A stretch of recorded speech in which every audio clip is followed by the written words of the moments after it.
உங்களுடைய மனைவியை நேசிக்கிறீங்களா? உண்மையாக நேசிக்கிறீங்களா?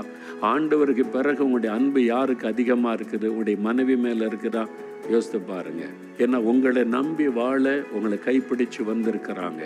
இனிமே இவரோடு தான் என் வாழ்க்கை முழுதும், வாழ்விலும் தாழ்விலும் இன்பத்திலும் துன்பத்தில் என் கணவர் தான் வந்திருக்கிறாங்க. உங்க 2 பேருக்கு நடுவில் யாரும் வருவதை வேதம் அனுமதிக்கவில்லை. உங்க அப்பா அம்மாவும் சரி, மாமனார் மாமியார் சரி, ஊழியக்காரன் கூட உள்ள வரக்கூடாது. கணவன் மனைவி 2 பேருடைய அந்த ஐக்கியத்துக்குள்ள, அன்புக்குள்ள, உறவுக்குள்ள நீங்க 2 பேரு தான். இயேசு என்கிற ரட்சிகரை சொந்தமா வச்சு அவரை முன்வைத்து நீங்க நடக்க பழகுங்க. மனைவி கேட்கறாங்க ஒண்ணு, நீங்க ஆண்டவர்கிட்ட போய் பேசுனீங்களா? ஆண்டவரே, என் மனைவி இப்படி ஒண்ணு கேட்கிறா, நான் என்ன பண்றது? உங்க அம்மாட்ட போய் கேட்க சொல்லி கர்த்தர் சொல்லுவாரா? உங்க அம்மாவை நம்பி வரல உன் மனைவி, உன்னை நம்பி தான் உன் கையில ஒப்படைச்சிருக்கிறேன். நீ தான் உன் மனைவிக்கு பொறுப்பு.